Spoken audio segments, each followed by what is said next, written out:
안녕하세요. 5월 24일 월요일 아침 말씀 묵상입니다. 오늘도 하나님의 말씀 앞에 나오신 성도님들을 주님의 이름으로 축복합니다.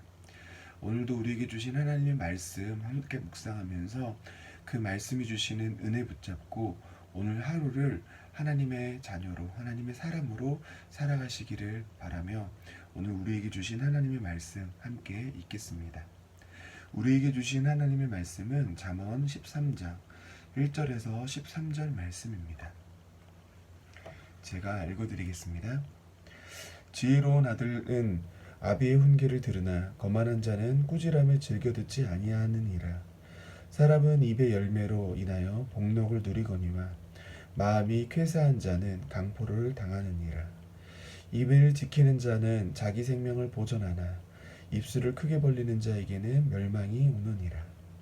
게으른 자는 마음으로 원하여도 얻지 못하나 부지런한 자의 마음은 풍족함을 얻느니라. 의인은 거짓말을 미워하나 악인은 행위가 흉악하여 부끄러운 데에 이르느니라. 공의는 행실이 정직한 자를 보호하고 악은 죄인을 패망하게 하느니라.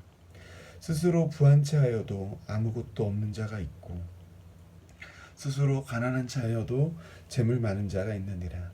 사람의 재물이 자기 생명의 속전일 수 있으나 가난한 자는 협박을 받을 일이 없느니라. 의인의 빛은 환하게 빛나고 악인의 등불은 꺼지느니라. 교만에서는 다툼이 일어날 뿐이라. 권면을 듣는 자는 지혜가 있느니라. 망령되이 얻은 재물을 주러 가고 손으로 모은 것은 늘어가느니라. 소망이 더디 이루어지면 그것이 마음을 상하게 하거니와 손이 이루어지는 것은 곧 생명나무니라. 말씀을 멸시하는 자는 자기에게 패망을 이루고 계명을 두려워하는 자는 상을 받으리라. 아멘.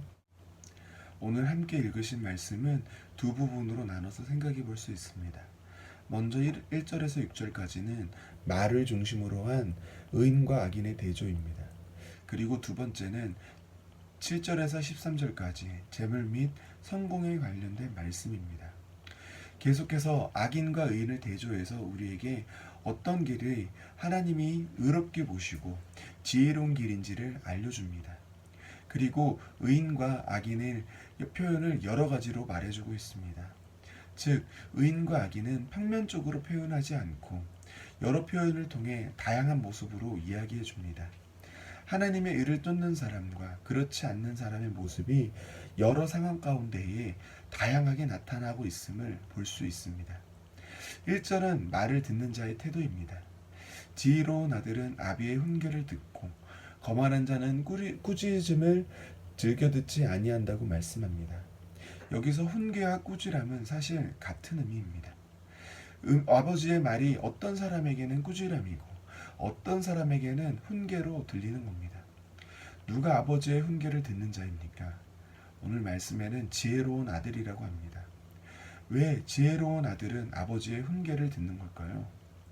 성경은 아비의 훈계가 옳은지 그른지에 대해서 이야기하고 있지 않습니다. 아버지가 하는 훈계 자체를 듣는지 안 듣는지에 대해서만 이야기하고 있습니다. 그럼 왜 지혜로운 자는 그 아버지의 훈계를 듣느냐는 그 말이 옳아서가 아니라 권위자를 인정한다는 말입니다. 그리고 권위자를 인정한다는 것은 하나님을 인정하기 때문에 나올 수 있는 행동입니다. 아버지가 틀릴 수 있지만 그의 훈계를 듣는 것은 그가 하나님이 세운 권위자이기에 그가 틀릴 수 있어도 귀를 기울이려 하는 것입니다. 사람의 모든 관계는 평등합니다. 그런데 유일하게 수평적인 관계가 있습니다. 바로 부모와 자식의 관계입니다. 좋든 싫든 하나님이 자녀를 이 땅에 보내시는 통로로 부모를 사용하셨습니다. 그리고 부모와 자식이라는 수직관계를 통해 하나님과의 관계도 배우게 하셨습니다. 그거를 인정하는 자는 아비의 훈계를 듣는 겁니다. 하나님을 믿기 때문에 듣는 겁니다. 그에 반대되는 자는 거만한 자라고 합니다.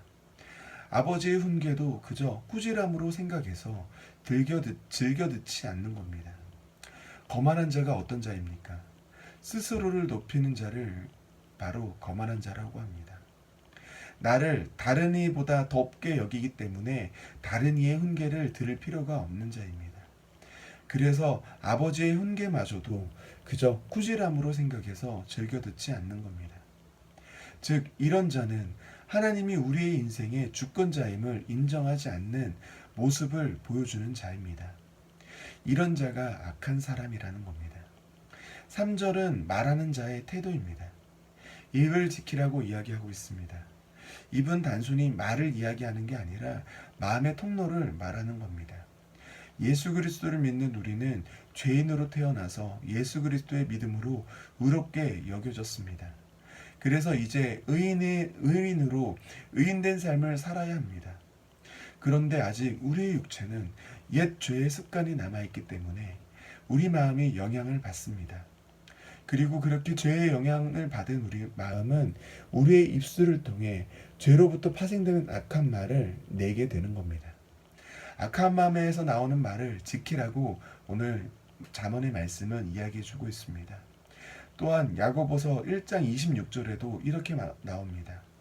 누구든지 스스로 경건하다 생각하며 자기 열을 재갈에 물리지 아니하고 자기 마음을 속이면 이